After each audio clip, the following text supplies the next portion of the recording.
할렐루야. 예, 옆에 있는 분들 축복하도록 하겠습니다. 갈급함을 회복합시다라고 축복하시기 바라겠습니다. 예, 참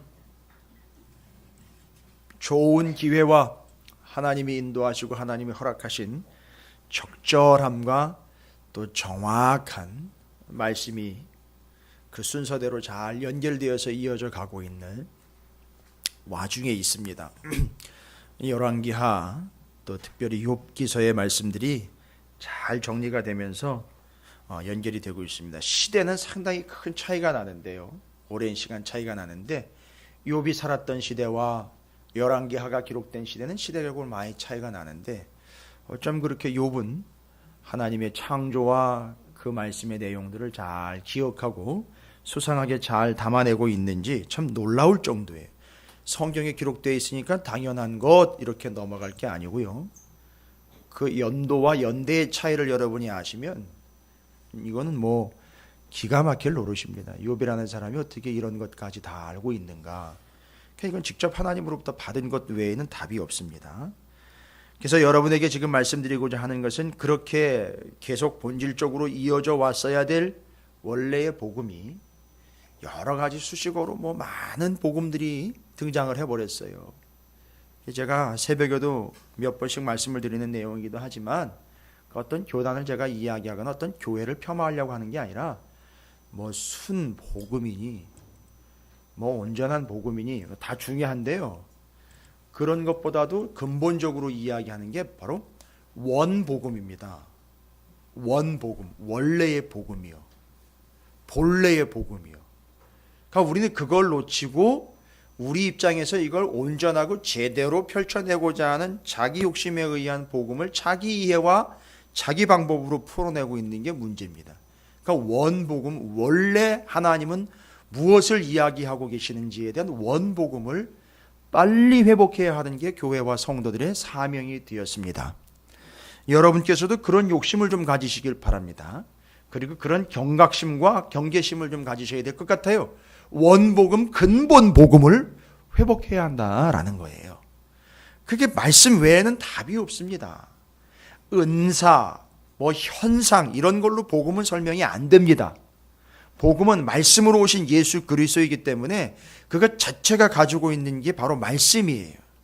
그럼 오늘도 말씀에서는 욥이 하나님 앞에 질문을 던집니다. 10장에 보면 질문을 좀 성경학자들의 도움을 받아서 요건 제가 도움을 좀 받았어요.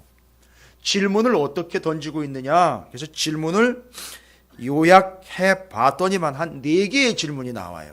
지금 고난을 당하고 있는 현장이죠. 그럼 오늘 그 질문의 의미와 고난의 의미에 대해서 지금 왜 질문이 나왔는지는 아시죠? 여러분 언제 질문이 나옵니까? 이해할 수 없을 때에 질문이 나오지요. 궁금할 때 질문이 나오지요.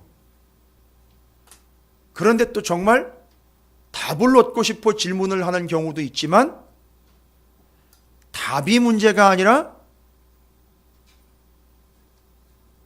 어떨 때 질문을 던지는데 이 질문하는 톤을 들어보면 궁금해서 물어보는 게 아니라 화가 나거나 감정적으로 드러나니까 말이에요. 너 이거 왜 이런 식으로 했어? 그거 이렇게 하라 그래서 했는데 또 꼬박꼬박 말댔고요. 여러분 그거 아시잖아요. 그 분위기. 그렇죠. 그러니까 지금 질문이 질문 자체로 이렇게 주거니 받거니 해서 뭔가 궁금증을 풀어내는 부분도 있지만 상황과 처지에 따라서 그걸 이해하려고 하는 게 아니라 토로해내고 표현해내려고 하는 그런 질문들입니다. 오늘 욥기 10장에 욥의 질문이 한 4가지로 소개가 되고 있는데 그 질문은 어떤 상황에서 질문이 나온 거냐면 바로 고난의 현장에서 질문이 나온 거예요.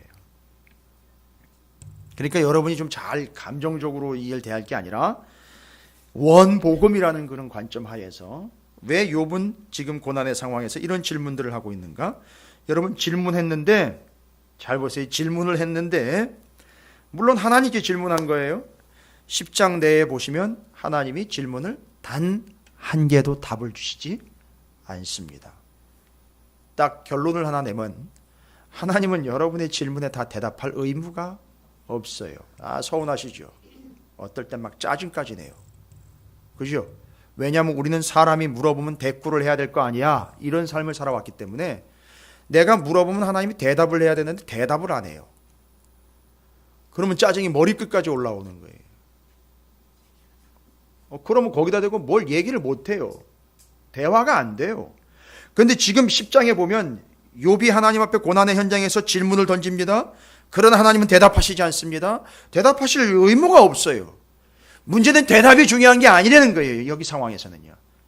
뭘 어떻게 물어보면 그에 대한 대답이 나와야 되는 거를 인과응보의 원리로 질문하면 대답이 나와야 되는 그런 논리로 이 본문을 보시면 안 됩니다. 그건 그 본문을 잘못 보시는 거예요. 오늘 10장을 잘못 보는 겁니다. 그럼 질문이 어떤 질문인지 한번 보십시오. 질문의 내용을 봐야 그에 대한 본질을 파악을 할 수 있습니다.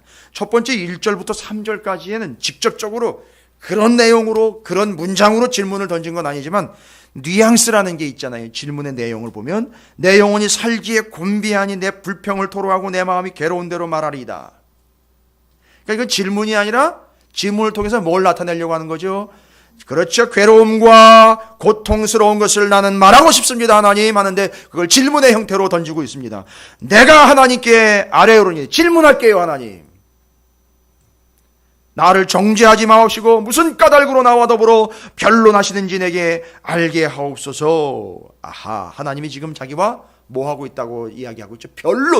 변론이라는 거는요, 논쟁하는 거예요. 의견이 다른 상대와 다른 주장을 가지고 싸우는 겁니다. 이게 변론인 거예요. 감히 하나님 앞에 욥이 하나님은 지금 나에게 뭐 하시는 중이라는 거죠?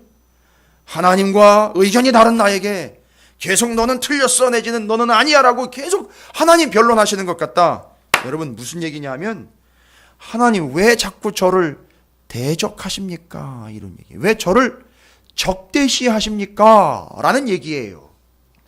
하나님이 나한테 변론하시는 거예요. 자꾸 하나님 나한테 따지고 덤비시는 것 같아요. 그럼 질문을 제가 완성을 해보겠습니다. 하나님 어찌하여 저를 대적처럼 대하시나이까? 지금 고통을 당하고 있는 자기의 상황에서 욥이 하나님 앞에 질문의 스타일로 자기 현재의 상황을 정리했죠.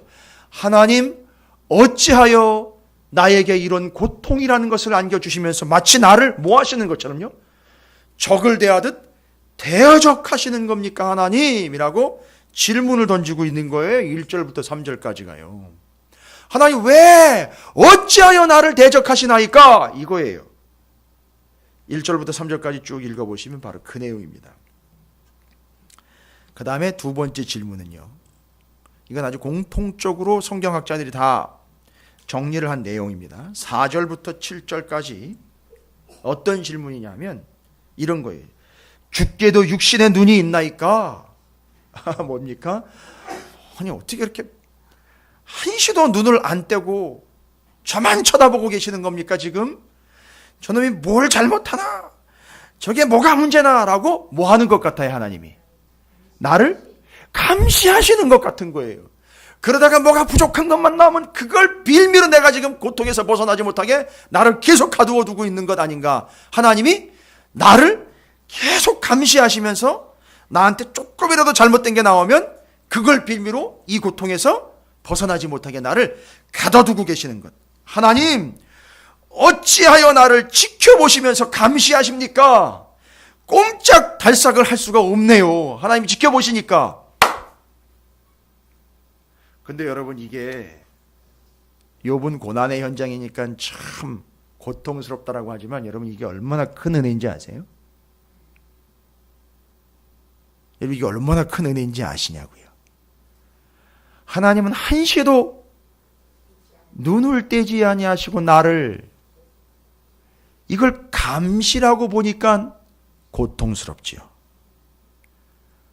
그런데 그걸 저 설악산이나 성리산이나 국립공원의 산 꼭대기에 우뚝 솟은 철탑 위에 엄청난 성능을 가진 CCTV 카메라와 같이 주변을 살피고 있고 큰 고속도로에 곳곳에 설치가 되어 있는 CCTV로 감시를 하는 것 같지만 달리 생각을 하시면은요, 문제가 터졌을 때에 그걸로 즉각 감찰을 해내서 즉각 출동이 가능하다라는 사실, 이게 바로 하나님이 우리를 바라보고 계심에 대한 우리의 은혜스러운 측면으로의 반응이 필요한 부분입니다.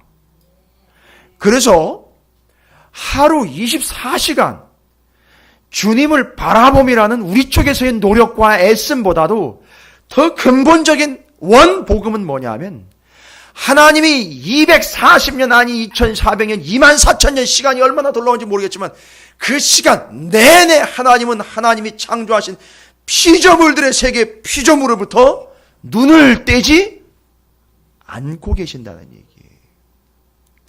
오늘 새벽에 시편 121편에 여호와께서 너의 출입을 지금부터 영원까지 지키신다라는 그 표현이요. 그런데 욥은 지금 자신이 고난을 당하고 있다 보니까 꼼짝을 못하게 만들어버리는 하나님의 CCTV와 같은, 하나님도 눈이 있으신 거예요? 그러시면서 왜 나한테서 눈을 띄시지 않습니까? 자꾸 나한테 집중하시고 나를 노려보시니까 내가 꼼짝을 할 수가 없네요. 내가 이 고통을 당하는 건 하나님이 나를 노려보시기 때문 아닙니까? 어찌하여 나를 노려보십니까? 이런 얘기예요. 첫 번째 질문이 뭐였죠? 어찌하여 나를 대적하시나이까? 어찌하여 나를 적으로 삼으셨습니까? 어찌하여 나를, 두 번째 질문이요, 노려보시나이까? 확실히 기억나게 해요. 왜 하나님 나를 자꾸 째려보십니까? 이런 얘기인 거예요. 이제 점점 질문이 심각해져요. 8절부터 17절까지의 내용을 보면 8절에 주의 손으로 나를 빚으셨으며 만드셨는데 알기는 제대로 잘 알아요.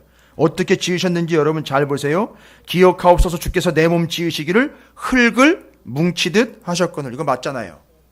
이거 어디 나와 있습니까? 창세기에 나와요. 그러니까 이 욥은 창세기 내용을 알고 있는 거예요. 그러니까 성경 제대로 알고 있는 사람입니다, 이 사람.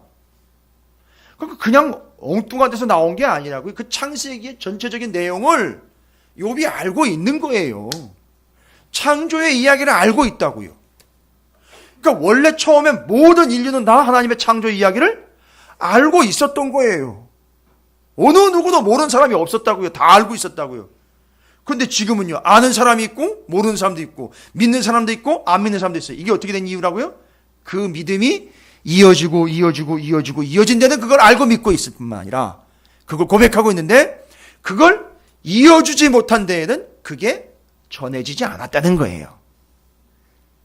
그래서 지금 자기 자신이 그렇게 창조된 걸 알아요. 그러면서 고난과 연결이 됩니다. 세 번째 질문은, 하나님 어찌하여 나를 이 고통 가운데 처박으실 거면 어찌하여, 그렇지요, 왜 어찌하여 나를 창조하셨나이까? 이 얘기인 거예요. 상당히 깊이 들어가죠, 이제 질문이. 상당히 지금 어떻게 질문을 보면, 여러분 욥의 이 세 가지 질문을 여러분이 들어보시면 어떤 느낌이 드세요? 한 가지 더 있습니다만, 왜 나를 대적하십니까? 왜 나를 째려보십니까? 왜 나를 만드셨습니까? 어찌하여 나를 만드셨습니까? 여러분 이 질문 딱 세 가지만 들어보시면, 아니 네 가지 듣고 한번 얘기해 보실래요? 그러면 네 번째 질문은요, 18절부터 22절까지예요. 18절에 주께서 나를 태에서 나오게 하셨으면 어찌함이니까 그렇지 아니하였더라면, 야 요거 보십시오. 요 벌써 느낌이 별로 싸하죠. 뭐라고 얘기하는 거예요? 내가 기운이 끊어져 아무 눈에도 보이지 아니었을 것이라. 하나님 어찌하여 나를 죽이지 아니하셨습니까? 라고 하나님 앞에 질문을 던지는 거예요. 여러분 이거 진짜 모르거나 궁금해서 질문하는 거 아니라는 거 이제 아시겠죠? 그러니까 하나님도 이 질문에 대해서는 답하실 이유가 없어요. 의무가 없습니다. 그러니까 이건 질문하고 답하는 게 목적이 아닌 거예요. 그럼 여러분 네 가지 질문은 여러분께 제가 말씀드렸어요. 하나님 어찌하여 나를 대적하십니까? 하나님 어찌하여 나를 째려보고 계십니까? 하나님 어찌하여 나를 지으셨습니까? 하나님 어찌하여 나를 이렇게 죽이지 않고 살려두셔서 이 고통을 겪게 하십니까? 라는 이 네 가지 질문이요. 여러분 들어보시면 어떤 느낌이 드세요? 어떤 생각이 드십니까?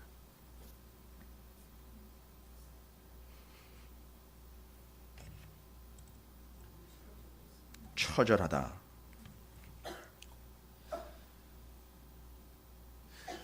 아직 내 이야기하고는 별로 깊은 연관성이 없기 때문에 감이 없을 수도 있어요. 연결이 안 되고 이해가 안 될 수도 있어요. 근데 이 네 가지 질문 중에 어떤 한 가지의 질문이라도 해본 분이 있다면 이해가 되실 거예요. 아우성. 예, 지금 이제 연결이 되어 가요. 그러니까 이제 우리가 욥이 이 네 가지 질문을 던져놨지만 우리가 봤을 때에 욥이 이 네 가지 질문을 던지고 있는 이 고난의 상황과 질문이 잘 연결이 되면 욥에 대해서 우리가 어떤 마음이 이제 들 수 있을 거라는 걸 제가 물어보는 거고 여쭤보는 것이죠. 죽겠다는 거죠. 힘들다는 거고. 그렇죠? 굳이 이렇게 살 바에는 왜 하나님 나를 살려두셨습니까? 좀 제대로 좀 살았으면 좋겠는데 뭐 이런 얘기인 거고요. 그러니까 엄청 힘든다라는 걸 이야기하는 거예요. 그러니까 지금 욥이 이 질문을 통해서 어떤 상황이라는 게 이제 1차적으로 이해가 되시죠? 너무너무 힘들다는 거예요. 여러분 이걸 이제 감지를 하셔야 돼요. 이런 개념 없고 이런 정말 네 가지가 없는 인간 같으니라고 하나님 앞에 어떻게 그런 식으로 질문을 던질 수가 있느냐? 그게 아니고요. 이 질문을 통해서 우리는 뭘 알아야 되느냐 하면 욥이 얼마나 힘든지를 이해를 하셔야 돼요. 여러분이 겪으실 필요는 없어요. 얼마나 힘든지를 적어도 남의 이야기지만 성경에 기록된 욥의 이야기를 통해서 욥이 얼마나 힘들어하고 있는지를 좀 생각이라도 하셔야 돼요. 왜 그게 중요한지 불 건너 강구경? 강 건너 불구경하듯 그렇게 말씀하시거나 생각을 하시면 죄송합니다만 뒤에 땅을 치고 통곡을 하십니다. 지금 제가 왜 이걸 작업을 하고 있는지가 뒤에 이제 천천히 나옵니다. 어찌하여 나를 대적하시고 어찌하여 나를 째려보시고 어찌하여 나를 지으셨고 어찌하여 나를 죽이지 않고 이렇게 고통 가운데 내버려 두셨습니까? 라는 것 다른 것 없고요. 여기서 욥은 너무너무 자신이 힘들다라는 걸 이야기하고 죽을 지경이라는 겁니다. 이해가 되십니까? 죽을 지경이라는 거라고요. 어찌하여 죽을 지경인 거예요. 여러분 혹시 이 경지까지 가보셨나요? 죽을 지경까지? 그리고 어찌하여라는 표현을 한번 해보셨나요? 하나님 앞에? 그래서 이 질문에는 하나님이 답하실 필요가 없어요. 그렇죠? 그럼 왜 굳이 욥이라는 사람을 이렇게 대표로 샘플로 잡아가지고 아주 그냥 잔뜩 고생을 시키고 계시는지 하나님이요. 원복음으로 들어갑니다. 어찌하여 나를? 질문 4개 기억 다 하십니까? 어찌하여 나를 대적하십니까?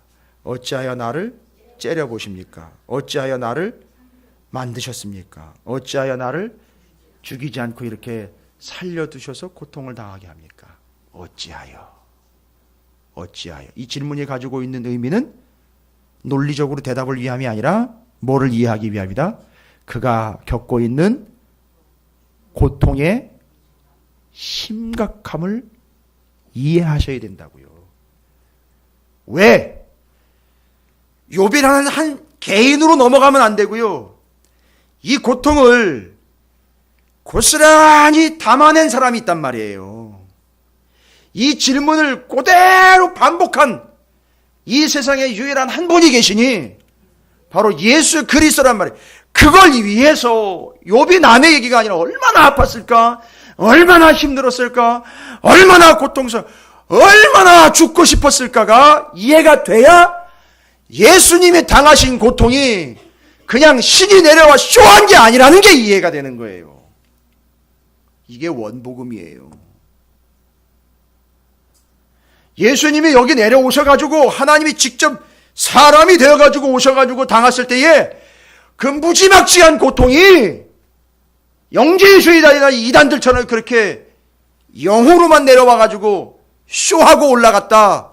이게 아닌 게 그게 믿겨진단 말입니다. 그러니까 욥의 고통이 느껴져야 누구의 고통이 느껴지는 거지요? 예수의 고통이요. 예수의 고통은요. 어찌하여 이렇게 질문할 때 그땐 대답이 팍팍 나와요. 욥의 질문에는 대답을 안 하셨지만 예수님이 어찌하여 이럴 때 답이 팍팍 나온다고요. 어찌하여 나를 이 네 가지 질문이요. 아시죠? 그때 답이 팍팍 나온다고요. 예수님이 하나님에게 만약에 욥처럼 질문했다면요. 하셨죠? 하셨잖아요. 뭐라고요? 예, 이번 주일에도 제가 나누는 말씀. 마태복음 27장 46절이요. 제9시쯤 예수께서 크게 소리질러 이르시되 엘리 엘리 라마 사박다니 하시니 이는 곧 나의 하나님 어찌하여 나를 버리셨나이까? 라는 요 하나의 질문이지만 이 하나의 질문 안에 네 개의 질문이 들어가 있는 거예요. 그리고 예수님이 어찌하여 나를 버리셨나이까? 라고 말씀하실 때에 이때에는 이미 대답이 다 나와 버렸어요. 욥이 질문할 땐 대답이 안 나왔고요. 왜요? 욥의 질문은 누구를 예표하기 위함이니까요. 예수의 고통을 예표하고 드러내기 위함이니까 그건 대답할 필요가 없는데 예수님이 어찌하여 나를 버리셨나이까? 라고 이야기할 때 하나님이 대답하셨단 말이에요. 복음서에서요. 어찌하여 나를 버리셨나이까? 라고 예수님이 물어보셨을 때 하나님 뭐라고 대답하신지 여러분 아세요?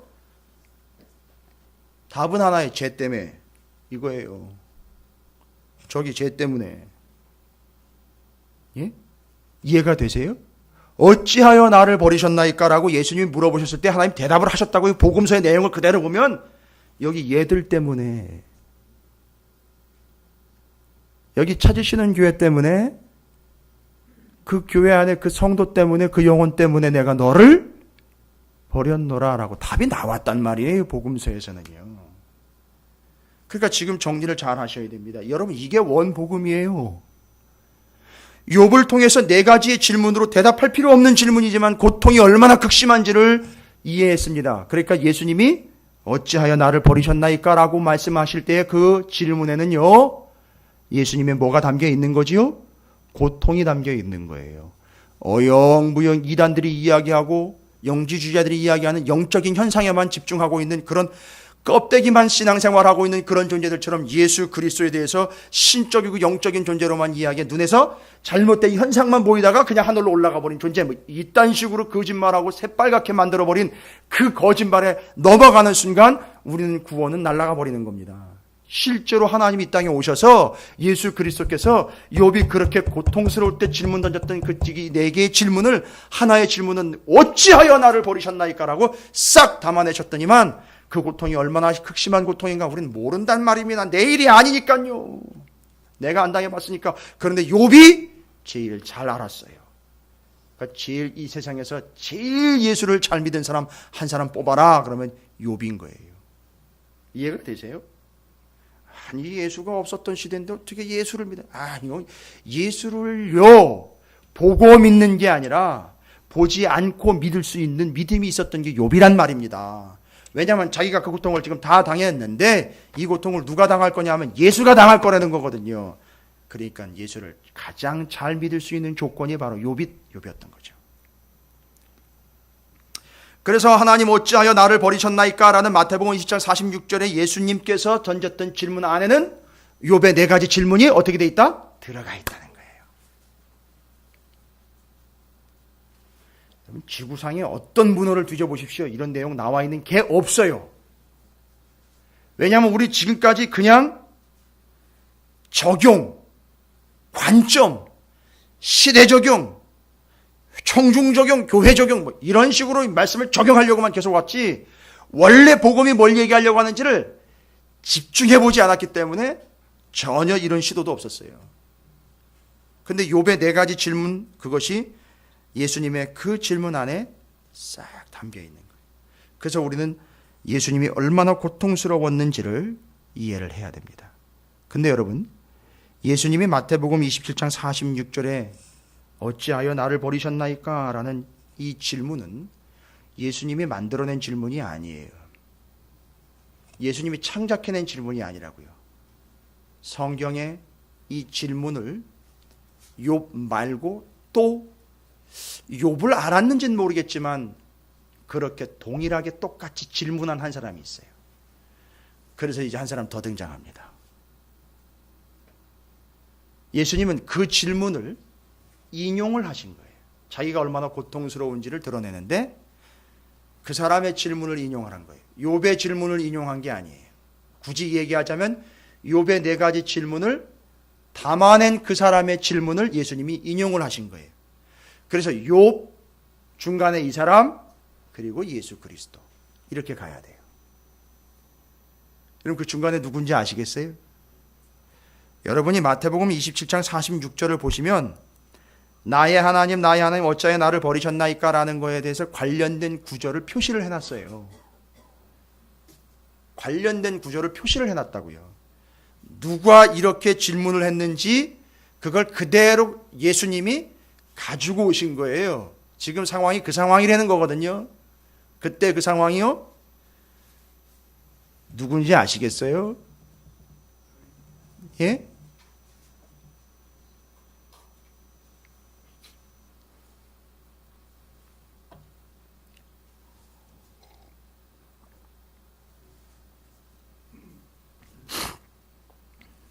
뭐라고 나와 있습니까? 마태복음 27장 46절에 시편 22편 1절이에요. 자, 이제 주목하세요. 성경의 기가 막힌 판타지, 죄송합니다. 판타지라 그러면 환상 뭐 이런 걸 될 수 있는데 성경의 기가 막힌 풍성함이 여기서 이제 드러납니다.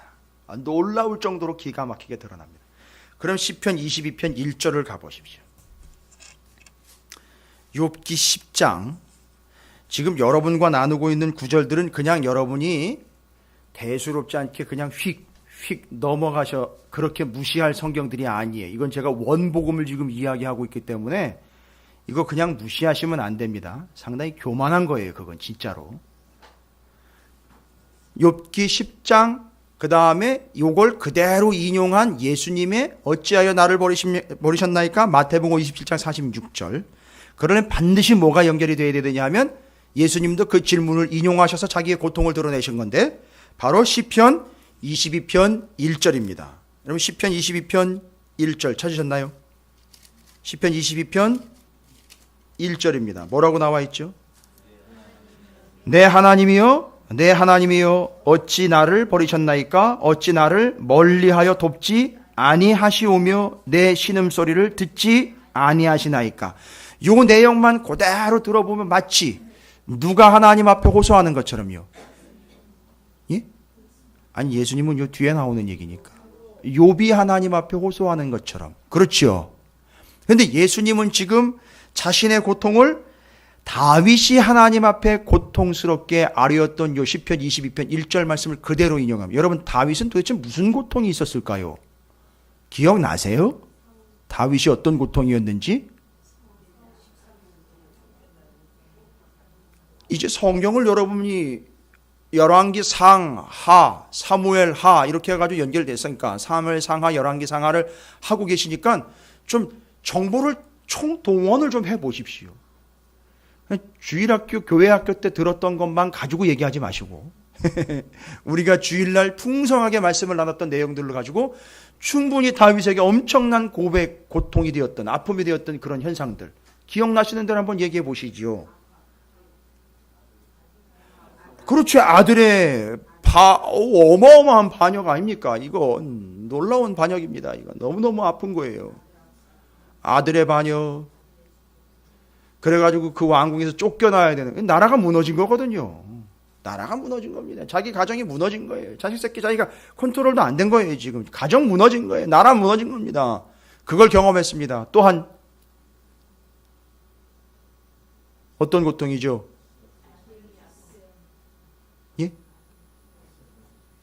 자식이 먼저 앞서는 아우, 뭐 말을 할 수가 없네요. 지금 다 가만히 보면 우린 다윗은 훌륭한 사람, 뭐 본받을 만한 사람, 빼어난 사람, 믿음 끝내주는 사람, 이런 식으로 자꾸 장군, 최고의 위치, 왕, 훌륭한 왕, 땅 많이 점령한 왕, 전쟁에 나갈 때마다 이긴 왕, 뭐 이런 식으로만 자꾸 이해를 했는데, 다윗의 생애를 보면 무지막지한 고통이요, 수두룩하게 아주 그냥 인생 자체가 깔려있어요. 더 고통스러운 건 뭘까요? 시편을 읽다 보면 다윗이 지은 시의 내용들을 보면 왕궁에서 편안하게 있으시면서 낸 시편이 하나도 없어요. 어디에서 지은 시편이죠, 다? 예? 광야에 왜 나간 겁니까? 도대체 왕이 자기 왕궁 내버려 두고요. 도망 다닌 거 아닙니까? 누구한테요? 여러분, 그게 말이 됩니까? 식탁에 앉아있다가 창이 날라와요. 예?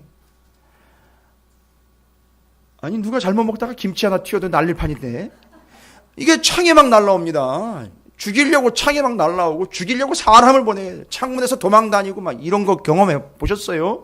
다윗이 이런 고통 가운데 있었던 사람입니다. 바로 그런 고통이에요. 어마어마한 고통입니다. 그걸 이렇게 표현을 한 거예요. 내 하나님 어찌하여 나를 버리셨나요? 버린 것 같다는 얘기예요. 하나님 나를 버린 거 아니요. 하나님은 다윗의 집을 어떻게 하겠다고요? 세우겠다고, 거기서 그 가문이 끊어지지 않겠다고 약속을 이미 받은 사람이거든요. 그런데 이런 고통을 당하니까 너무너무 고통스러운 거예요. 자, 그러면 욥이 되었던 다윗이 되었던 예수님이 되었던 우리는 뭘 놓치면 안 된다. 이들의 이런 고백을 통해서 그 사람들의 믿음이 어느 수준인지 이거 측정하려고 하지 말고, 뭐가 얼마나 그들이 당하고 있는 고통이 얼마나 극심한지를 알아야지 예수가 우리 때문에 당한 고통이 얼마나 심각한 고통이었는지가 원복음으로 다가오게 된다는 겁니다. 이게 원복음이에요. 그러나 그 고통 가운데에서요, 질문이 가지고 있는 의미를 이야기합니다. 고난의 의미 말씀드리기 전에 이제 그 질문에 응해 어찌하여 하나님이라고, 어찌하여 그 고난을 당하는 사람이 하나님 앞에 어찌하여라는 질문 한번 해보지 못하면 죄송합니다, 신앙생활 한번 제대로 했다라고 말할 수가 없어요. 어찌하여 또 어떤 사람은 또 내가 손가락 한번 삔 것도 어찌하여 다 자기식이에요. 자기식. 자기가 조금 힘든 일 가지고 그걸 어찌하여 라고 자기식대로 막 해석을 해내요. 그런데 재미있는 사실이 하나 발견됩니다.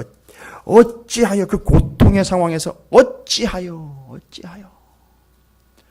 질문해 보셨어요? 어찌하여? 하나님 앞에 그런 질문 한번 해보셨나요? 예? 앞으로 해보겠습니다. 뭐 이런 거 말고요. 해보셨나? 제가 여쭤보는 거예요. 해보셨죠? 저도 몇 번 해봤어요. 어찌하여 해봤어요. 그런데 시편 22편을 보십시오. 시편 22편. 다윗의 시, 표제어입니다. 타이틀이라고 이야기하는데 시편 22편에 이 시가 어떤 내용의 시인지를 이야기하고 설명하는데 파란색 글씨로 적혀 있어요. 정품 성경에는 다 그렇게 기록이 되어 있어요. 근데 뭐라고 나와 있냐면 다윗의 시래요. 인도자를 따라 아엘렛 샤할에 맞춘 노래. 뭐 이렇게 어려운 얘기가 기록되어 있는지. 뭐래요? 아엘렛 샤할. 발음하기도 참 힘들어요. 아엘렛 샤할이랍니다. 22편이 아엘렛 샤할에 맞춘 노래래요. 근데 그걸 또 친절하게 설명까지 해놨어요. 뭐래요? 사슴이란 곡조에다가 맞추어서 부른 거래요. 세상에 나는 요즘에 디스코, 락, 이런 멜로디는 있는 거는 아는데, 시편에 지금 하나님께 찬양을 올려드릴 때 멜로디 중에 어떤 멜로디가 있대요? 사슴 멜로디가 있대요. 사슴 멜로디. 이건 또 뭔가, 이건 사슴 멜로디는 뭔가. 또 찾아야죠. 사슴 멜로디가 뭔지. 그러니까 지금 다윗이 그 사슴 멜로디에 자신이 얼마나 고통스러운지를 담아서 표현을 했다는 거죠. 사슴 멜로디가 어디 나오는지 아세요? 사슴 멜로디? 시편 42편 가보세요. 저 공부 무지하고 왔습니다, 여러분. 근데 공부를 할 게 아니고 말씀 그대로 그냥 따라가다 보면 다 정리가 되네요. 시편 42편이요. 고라자손의 이야기입니다. 고라자손의 시편이에요. 고라자손의 마시길 인도자를 따라 부르느래. 이건 마시길은 교훈이라는 거예요. 인도자를 따라 부른다는 얘기는 인도자가 있다는 얘기. 그 예배 때 불렀다는 얘기예요. 그래서 근데 그 시편 42편에 보면 고라자손이에요. 고라가 누군지 아시죠? 그 조상으로 올라가면 광야 40년 동안에 무슨 일이 있었는지 여러분 이 가족이 이 가문이요. 모세한테 반역했다가 어디로 들어가 버리죠?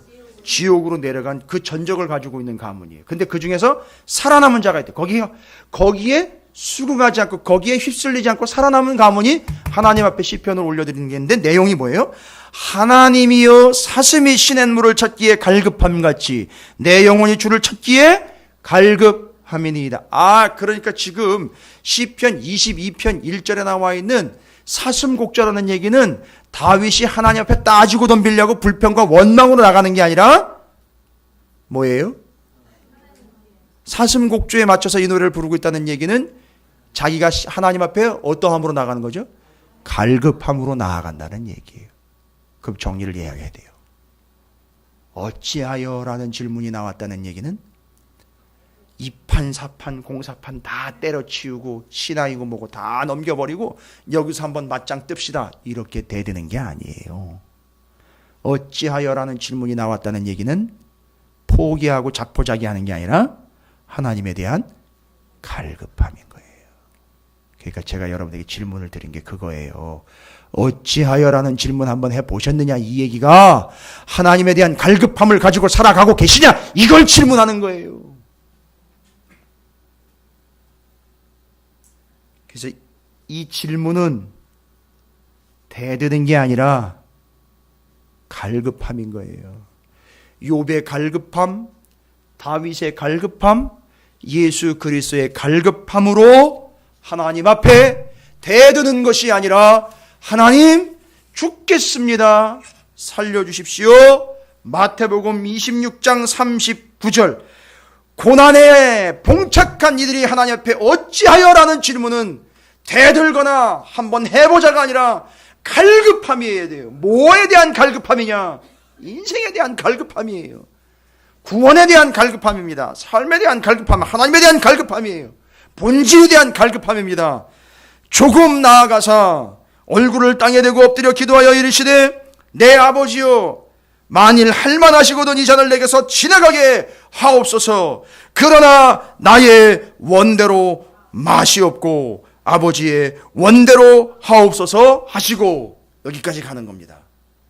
그 갈급함에, 그 고통과 고난 속에서 그 갈급함의 단계까지 넘어가 갈급함으로 하나님 앞에 어찌하여 라고 대답이 나왔을 때에, 그래서 마태복음 26장 39절은 조금 나아가서 얼굴을 땅에 대시고 엎드려 기도하여 이르시되 내 아버지여 만일 할만하시거든 이 잔을 내게서 지나가게 하옵소서. 그러나 바로 들어가면 안 돼요. 그게 한 절이라고 그냥 숨도 안 쉬고 그냥 바로 그러나 나의 원대로 마옵시고, 여러분 예수님이 기도하셨는데 하나님 이 잔을 내게서 지나가게 해주십시오. 그러나 이랬을까요? 믿음 되게 좋아 보이죠? 아니요. 내게서 지나가게 하옵소서라는 이 사이에 뭐가 들어가 있었느냐 하면 바로 그 어찌하여가 들어가 있었던 거예요. 어찌하여가 충분히 녹아 들어가 있다가 그 고통과 아픔들이 내게서 그 갈급함이 되었을 때에 그때 뭐라고 이제 이야기하느냐. 그러나 이제 나의 원대로 마시옵고 아버지의 원대로 하옵소서. 정리할게요. 그 고통의 상황에서 어찌하여 라는 질문이 나왔다라는 이야기는 그 영혼에 무엇이죠? 갈급함이 드러난 거예요. 그리고 그 갈급함을 얻게 된 그의 영혼이 고난 속에서 어디까지 이르게 되느냐? 나의 원대로가 아닌 하나님의 원대로. 무엇을 통해서지요? 그가 겪고 있는 고난과 고통을 통하여 아버지의 뜻을 이루게 하는 완수의 자리까지 이르게 된다. 이게 예수 그리스도까지 연결이 돼야 욥의 고난이 이해가 되는 겁니다.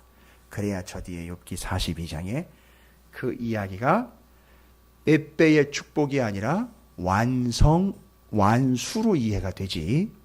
그렇게 해야 또 하나님 복 주신다는 식으로 엘리바스 빌닷 소발처럼 여전히 끝까지 그딴 식으로 신앙생활을 계속 붙잡고 고수하는 이들이 한둘이 아니에요. 이걸 모르니까요.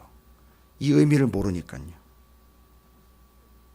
그러니까 하나님은 여러분에게 고난을 주시는 이유가 뭐라는 거죠? 정리 잘 하셔야 됩니다. 고난 때문에 어찌하여라는 질문이 나와서 하나님을 더 갈급하게 찾고 또 찾는 거예요. 이게 고난의 의미라고요, 여러분. 여러분이 싫다 그래도 할 수 없어요. 싫으면 싫은 것이 저는 거기에 대고 뭐라고 얘기를 드릴 수가 없어요. 이건 하나님의 뜻이에요. 우리에게 고난을 통해서 어찌하여, 다윗도 어찌하여가 나왔어요. 욥도 어찌하여가 나왔습니다. 심지어 예수님도 어찌하여가 나왔어요. 그 이야기는 그 사람이 하나님께 대드는 게 아니고 포기가 아니라 하나님을 갈급함으로 찾는 거예요. 목마른 사슴이 시냇물을 찾듯 갈급함인 거예요. 여러분, 사슴의 목 구조는 희한하게 돼 있대요. 마치 셀로판지처럼 그렇게 돼 있대요. 그래서 물이 한 모금도 안 들어가면 목구멍이 붙어버린대요. 그래 그냥 죽어버린다는 거예요. 그래서 물이 있고 없고가 얼마나 중요한지 이 사슴은요, 한 방울도 못 마시면 바로 즉사예요. 그 셀로판지 구조로 돼 있대요. 그래서 메마르면 싹 붙어버리기 때문에 끝장난다는 거예요.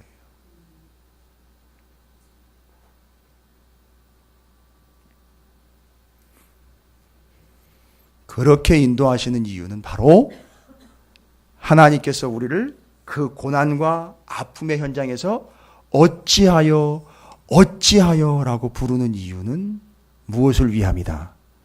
하나님을 향한 갈급함. 한 마리 뭘로 만들어버리겠다? 사슴으로 만들어버리겠다. 눈망울도 촉촉하고 무늬도 예쁜, 그런 환상적인 얘기 아니라고요. 사슴을 이야기할 때 자꾸 동물원의 사슴 얘기, 관람하는 얘기를 자꾸 하는데 그게 아니라고요. 이 목이 말라 비틀어지기 전에 물을 찾아 나서야 되는 바로 그런 갈급함이요. 그래서 여러분에게 고난이 오고 고통이 왔을 때에 그것은 여러분을 어떤 존재로 만들어버리느냐? 갈급한 존재로 만들어버리고요. 그 갈급한 존재로 만들어버려 그 고난을 통해 이제는 하나님이 뭐를 드러내는 거죠? 나의 원대로가 아닌 하나님의 원대로. 그래서 그 고난은 갈급함을 통해 하나님의 원하시는 바를 이루시기 위함이다. 이게 예수까지 연결되지 않으면 왜 욥이 요거까지는 이해가 안 됐느냐? 욥은 예수를 예표하고는 있지만 정확하게 예수에 대한 정보를 얻지는 못했습니다. 그러다 보니까 이 고난의 아픔과 정보가 전부 수집이 못됐습니다. 그렇지만 욥은 충분히 그 고난을 계속 실질적으로 다 감당을 해내고 있는 거예요. 그러면서 이제 결국은 자기가 다 터득을 해내는 거죠. 42장까지 가보면. 그게 바로 하나님의 완성과 완수까지 이어지게 되는 고난의 두 가지 의미입니다. 사람의 입장에서는요, 하나님을 향한 갈급함, 어찌하여라는 질문, 목마른 사슴, 하나님을 향한 갈급함이에요. 하나님 입장에서는요, 하나님의 뜻을 이루려고 하며. 그런데 잘 보세요. 하나님의 뜻을 어떻게 이루시는지 보세요. 잔말 말고 해! 잔소리 말고 당해! 겪어내가 아니라 언제 뜻을 이루시는지. 예수님이 어떻게 하셨죠? 처음에는 어찌하여라는 질문이 나왔죠.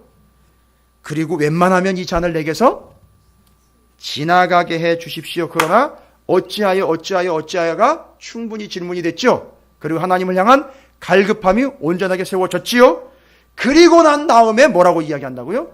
나의 원대로 마시옵고 아버지의 원대로 그걸 들으시고는 하나님이 일을 하셨다는 거예요. 이건 기가 막힌 의미입니다. 네가 고통을 당하든 말든 너는 당하고 있고 나는 내대로 할 거야. 이게 하나님이 하시는 게 아니라 이 고통의 충분한 그 터널과 의미를 다 갈급함으로 승화를 해내고 이 사람이 뭐라고 이제 고백한다고요?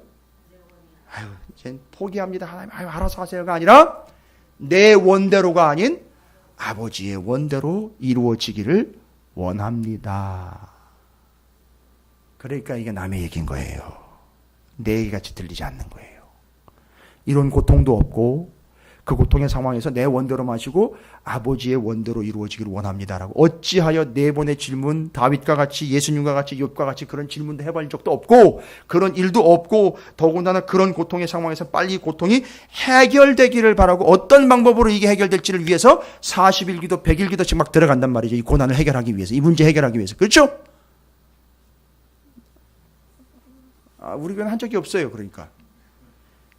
그렇지만 하나님은 우리에게 그 고난과 아픔을 통해서 결국 어디까지 이끌어 가시느냐 하면 갈급함으로 인도해 내시고 그 갈급함의 맨 마지막 종착역에 뭐라고 얘기하느냐? 그러나 내 원대로 마시고 아버지의 원대로 되기를 원하나이다. 이게 성도들이 겪고 있는 고난의 현장의 고난의 참 의미다. 여러분, 목적지를 놓치시면 안 돼요. 고난 때문에 내가 어디로 가야 되는지를 헷갈려 하시면 안 됩니다. 무슨 고난이었던 어떤 아픔이었던 목적지는 어디냐 하면 아버지의 원대로 되기를 원하나이다. 여기입니다. 그게 고난의 의미입니다. 복잡하지 않습니다. 딱 두 가지로 정리하신 거예요, 오늘. 첫 번째는 갈급함으로 이끌어 내 원이 아닌 아버지의 원대로 이 일을 이루어 내심. 뭐를 통해서라는 거죠? 인생에 당하는 고난이라는 걸 통해서요. 그래서 인생은 고난이라는 역을 주발하는 게 아니에요. 그 역 이름은 아버지의 원대로라는 역이에요. 너무 시적인가요? 그게 목적지란 말입니다.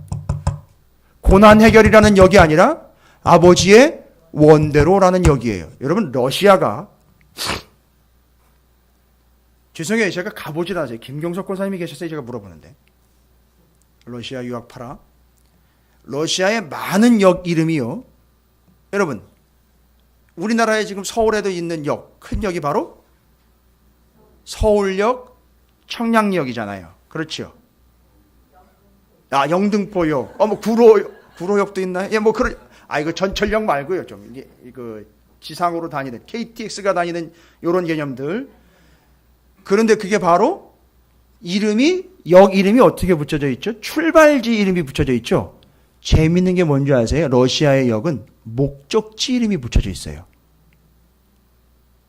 그러니까 서울에 부산역이 있는 거예요. 무슨 얘기인지 이해가 되세요? 그러니까 역 이름이 서울역이 아니라 우리식으로 이야기하면 부산역인 거예요. 목사님 가봤어요. 이렇게 따지면 제가 할 말이 없어요. 근데 실제로 이 데이터예요. 러시아의 역 이름이 다는 아닌데 많은 역이 목적지 그 장소의 이름을 출발지에다가 써버렸어요. 그러니까 지금 서울역이 이름이 부산역인 거예요. 무슨 얘기죠? 부산 가려고 하는 사람은 다 거기로 가면 되는 거예요. 부산 가는 길에 있는 역으로 가려면 다 그리로 가면 되는 거예요. 그러니까 뭘 잊지 말라는 거죠? 목적지를 잊지 말라는 거예요. 여러분, 고난의 목적지를 잊지 마세요. 왜 내가 이런 걸 당해야 되냐고, 어찌하여 그러다가 마는 게 아니라 그 어찌하여라는 고난의 질문을 통해서 나는 하나님을 갈급함으로 추구하며 마지막엔 하나님의 원대로 이루어지는 목적지가 바로 그 고난이라는 출발역의 이름이 되는 거예요. 목적지는 하나님의 원대로 되는 겁니다. 하나님은 무엇을 통해서 여러분의 고난을 통해서 하나님의 원하시는 바를 이루시기를 원한다는 사실, 고난에 대한 가장 완벽한 해결과 대책과 그 방법을 일러드렸는데도 불구하고 여러분의 표정은 여전히 변함이 없습니다. 가장 완벽하고도 온전한 하나님의 대답이 우리에게 임했는데 여러분의 대답은 한 해를 보내야 하는 그런 아쉬움 때문인지 한 해를 맞이해야 되는 부담 때문인지 모르겠지만 표정이 여전히 변화가 계십니다. 그런 여러분을 보는 제가 더 놀랍습니다. 오늘 원복음으로서 여러분에게 욥, 다윗, 예수 그리스도의 그 고난의 의미를 두 가지로, 갈급함과 하나님의 원하시는 바를 이루심. 놀라운 거예요. 하나님이 그냥 알아서 이루실 수 있거든요. 알아서 하실 수 있거든요. 그런데 여러분이 뭘 잘하면 그걸 통해서 이루시는 게 아니라 여러분이 받은 고난을 통해서 하나님이 하나님의 원하시는 바를 이루시려고 한다.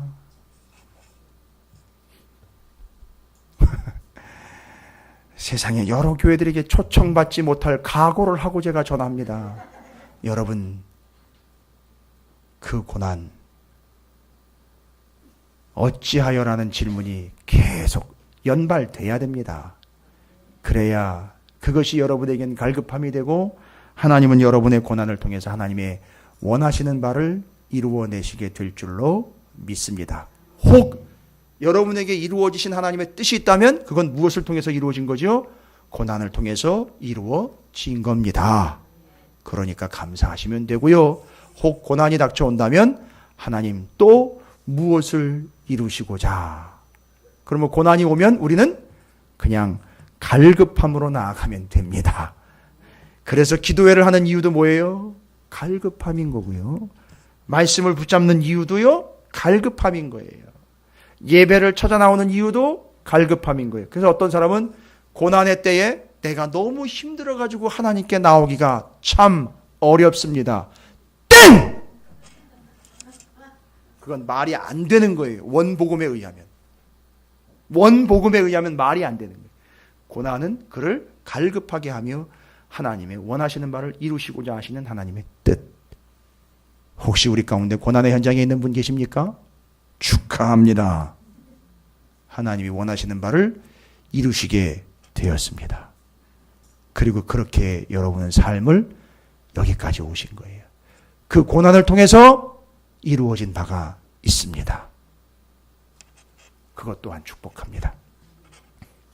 이 갈급함과 하나님의 원하시는 바 이루어지심, 이 두 가지를 놓고 오늘도 우리는 고난을 달라가 아니라 하나님을 더 갈급하며 하나님의 원하시는 바를 이루어 주십시오라는 두 가지 기도의 제목을 가지고 함께 기도하며 결단했으면 좋겠습니다. 하나님을 더 갈급하게 사슴처럼 찾는 자가 되게 해주시고 내가 어떤 고난을 당하든 하나님의 원하시는 바를 나를 통해 이루시고 영광받아 주시옵소서. 예수 그리스도를 통해 원하시는 바가 이렇게 이루어진 결과 우리가 여기서 이렇게 편안하게 예배하고 있는 내가 그것 때문에 구원받은 자가 된 이루어진 증거입니다. 또 내가 그 고난을 통해 그 하나님의 뜻이 이루어지는 바가 되게 도와주시옵소서. 주의 이름을 크게 한번 부르시고 이 두 가지의 기도의 제목으로 하나님 앞에 아뢰며 결단하도록 하겠습니다. 기도하겠습니다.